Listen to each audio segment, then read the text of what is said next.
Hey everybody, welcome back to another episode of Between Two Friends. And I got to tell you, today I am extra excited to have I don't know if you're going to agree with me, Peter, but a Miami legend, especially in the hurricane sports world, somebody who's pretty young and really made a name for himself. So if you're a fan of especially football, you know the name Peter Ariz, and Peter's joining us today, and got a lot of stuff to ask him. So Peter, welcome, man. I really appreciate you jumping on.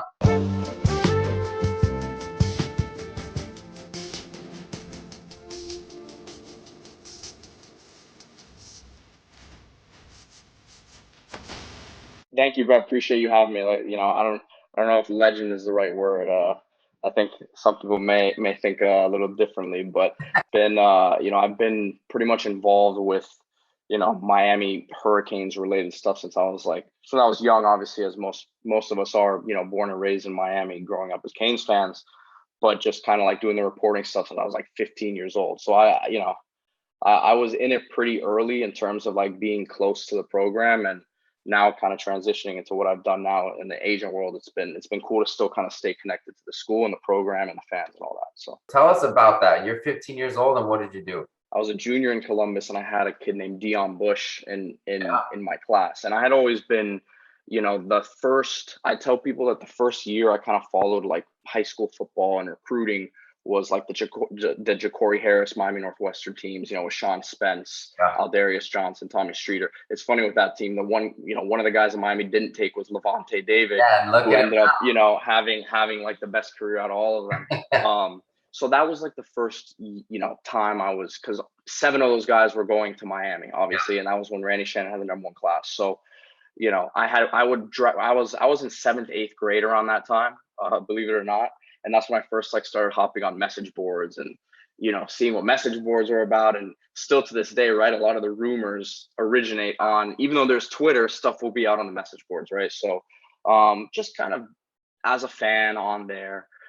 My dad had been taking me out to high school games and all that because I just was interested and I couldn't drive yet, obviously. Fast forward a few years, I was in Columbus, had class with Dion Bush, who was a big recruit, from Miami and Alabama and Auburn.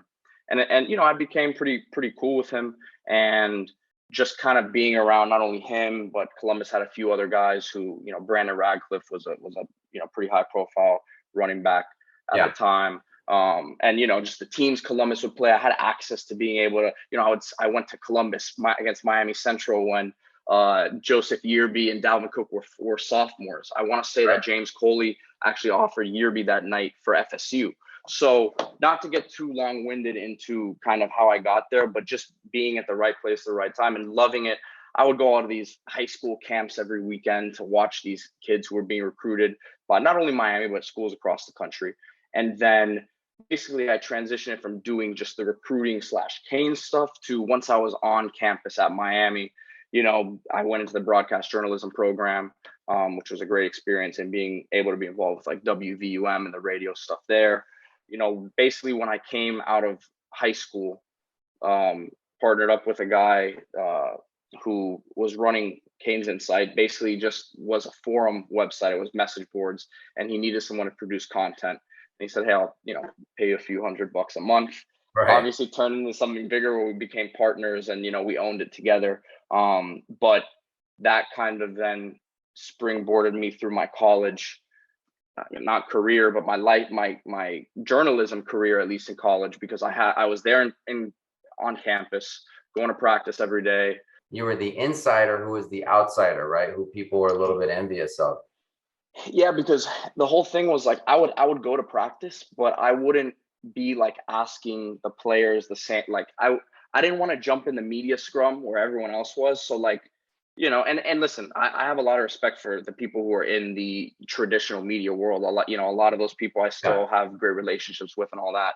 I didn't really want to go down the same thing of being, a newspaper reporter and Sure. just following, oh, I'm going to be a beat writer for this team. Obviously, I didn't do much else other than the Canes and the recruiting stuff, but at that time, I wanted to try to think like, how can I use the social media? And at that time, it was Twitter, which is what I kind of alluded to, Hmm. um, that I was kind of using as the vessel, so to speak, to to provide this information that I was putting out there, but then obviously using it to drive it to the website, which ended up like, our numbers were very, very good because of the traffic that would get driven through the Twitter side. I think a lot of people in the traditional media maybe look down on me because I was younger. So if I broke a story, a lot of times, because I wasn't a traditional media member, they would feel like they didn't have to give me credit for the story. Yeah, I remember that. That was what I would take a lot of issue with, and I wouldn't be afraid to call people out for that. Yeah, no, right. I remember. So I think that's what people kind of rallied behind, so to speak. When I first got on campus, they didn't want to give me a credential. Well, that's what's a little bit surprising to me. Yeah, they didn't. It was really like my first year on campus that they didn't want to give me a credential. And we had to go in there, and I actually, it's funny because I think it was compliance was more concerned for some reason, because other media members were complaining that I had access to guys and they thought that I was getting info from talking to them. You realize that I have to go to class with these guys every day. Like, how stupid would I be if they told me something and I just ran and posted it all over the internet, and the next day I walk in there and it's like, hey, I just told you that. Why would you have, like, are you serious? Why would you put that out there? So that was the reason, I guess, that the school didn't want to credential me at first, is they were very secretive and tried to be tight-lipped on stuff. It was a different operation at the time. It's that had more to do with it than anything. We don't know who this guy is, but he's too close to that. He's too close to the operation for him to be credentialed. So eventually, listen, what the way that I ended up kind of convincing them was I was doing radio for WVUM. Okay. And they were credentialing me because I would call the basketball games, the baseball games. I did a couple football games, but I really stuck to the baseball and basketball. And I told them, guys, I'm getting credentialed through the school already. Like, you can't not credential a guy who's in the broadcast journalism school. At the end of the day, you should want to, like, push one of your own students who's already, like, kind of has a name for himself in a sense. Well, listen, you forged your own path, and to me, didn't break the rules. You just created new rules, and I really respect the heck out of that, because I appreciate that. Like, in life, there's people that get things done, and then there's people that sit around and say, well, I got to pay my dues for 30 years, and is what it is. So let's talk about the news that put you on the national map. You tweet out Mark Richt is going to be named the head coach of the Miami Hurricanes. And that's the one that, Bruce Feldman chimed in and give you credit, and people had to then come and say, as first reported by Peter Ariz. People were like blowing my phone up that I had, Bruce Feldman was a guy that I always looked up to in the reporting world. I thought he was like the standard in the college football world for sure. Obviously, he wrote Kane Mutiny, which is a great piece of literature, a great piece of American literature. But no, it was a cool thing, because it was like, I'm not someone who needs a pat on the back, but a lot the reporting life can get repetitive in a way, like any job can, right? But because it's like the players and the names change, but a lot of the same type of stories. So like for that, it was kind of like, man, I started getting interview requests more from the national side, and even like that was when, like, no one else, they couldn't deny me anymore. 560 started to bring me on to do spots, and I partnered up with Kane's Wear up in Davie, and we did the podcast thing together for a while, and that was a cool thing. I wish I could tell you exactly like how I got that story. I didn't ask, by the way. I didn't ask. No, I know, but because I'm thinking about it now, and I'm like, I don't even know, because, man, when you're so into what you do, right, sometimes stuff just comes to you. Let me ask you about this. What is your secret to success? Because from my vantage point, it seems like you're a workaholic. Like you work a lot, and then you're not afraid to make big moves. Look, does everyone love being in the office? I think that if it was up to anyone, like that, being in the office and working all the time wouldn't be what it is. But like for me, it was the same thing with when I did the reporting. I always loved sports. I always knew I was going to be in sports, right? It's easy to say you got to love what you do. But for me, it's like, and you can ask my My girlfriend will tell you, I don't watch movies. I don't watch TV shows. I don't, not because, people call me weird, but it's like, I don't have any interest in anything outside Yeah. of what I'm doing, which is this, this is football and sports, obviously, but my job is, it's my life. So listen, I love to play golf. So like, I'm not always, I'm not a complete workaholic. Whenever I can get onto the golf course and do something like that, I love it. But like this job in particular, there's no off switch. Your client, and similar in your line of work as well. My dad's an attorney, so I see it. Okay. um you it's tough to get the off switch. You get a call from a client, you got to be ready, and you got to be Yeah. on point. You got to be passionate about it. So Yeah. as far as what my key to success is, it's just, I just got lucky enough to find something that I'm obsessed with. Let me keep pushing, man, because I like there's so many little things I want to ask you, but we got to get to what you're doing now. So at a Definitely. certain point, there was an announcement like I'm leaving, Yeah. Kane's inside and I'm gonna go, are you a sports agent? Are you about to be? Yeah. You work for First Round Management, everybody can see the Yeah. shirt. So I've been here since January or February 2018. Oh, wow. Okay. Yeah, so I've been here for a while. I think what happened was my first year, I came in and I didn't really, um, I wasn't thinking, all right, I'm gonna just go be a certified agent. For me, it was just me kind of wanting to take the next step in my career where I felt like, okay, being close to the action is cool with the athletes. Like Yeah. I got an up close view to a lot of stuff, and stuff that happens behind the scenes. But for me, I wanted to be a part of the moves that were happening in their career. I was like, man, I know so much. Like I have a lot of information about what's going on, but a lot of times I just can't do anything about it. I just have to be there, like, oh, I know something, Watching. but I Right. can't act on it. I just have to like watch, tell the world that it's there. That part of it was like, man, I feel like I could be doing more. Right. So I made the jump over here. At first, I came right out of college. I didn't have any sort of like certification. So I came in and I was kind of like the office assistant, essentially, Yeah. just getting the lay of the land. Um, here at First Our Management, we represent UFC fighters, now influencers, you know, anything, you name it, right? So it's a sports and entertainment representation Okay. company. But we're very big in the UFC and also in the NFL side. So when I came in, when you're not a certified agent, there's only so much you can do. Yeah. You can't go out and recruit players. And at that time, at least, the NIL stuff wasn't a Right. thing yet. So you had to be a certified agent. Really, all I could do was like marketing for players. Talking to companies to try to get them, deals, appearances, signing, stuff like that, and then just kind of doing the ins and outs of what you would imagine an agent does outside of the contract stuff. That's what I was doing at first. And then I ended up taking the NFLPA agent exam. I went out, took the test, passed year one. And then this is my fourth year as a certified NFLPA certified contract advisor. So, that's the official term for an agent. And yeah, so since last year, my title here has been the director of the football division. And I pretty much have to deal with every player on the roster. It's not just like I have a few guys that are the guys that I deal with day to day, but a lot of housekeeping stuff I deal with for players across the roster. So there's a misconception that this business is just, you're in Hollywood and you get to be in the interviews and stuff like Yeah. that. I don't know. I'm in the office. I'm in the office at, Yeah. Monday through Friday, traveling on weekends a lot of times. Listen, the games are Saturdays and Sundays, and we got to be there for Right. a lot of these things. So that's pretty much what I've been up to the last 4 years here. Just working as an agent. I represent Titus Howard with the Texans, Jordan Elliott with the Browns, who was a third round pick, a defensive tackle.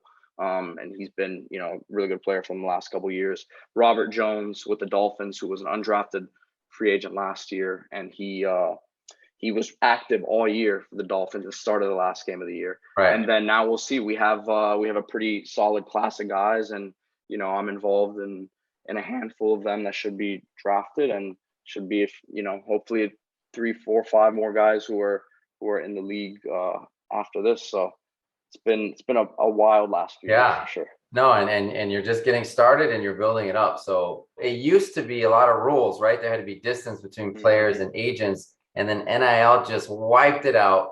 How crazy is it right now with NIL? You know, how has it changed your life at First Round Management day to day? Great question, and it's probably the biggest single change to the agent business in the last 20 years. It's a great thing for the players, that they're now able to benefit from their own name, image, and Right. likeness.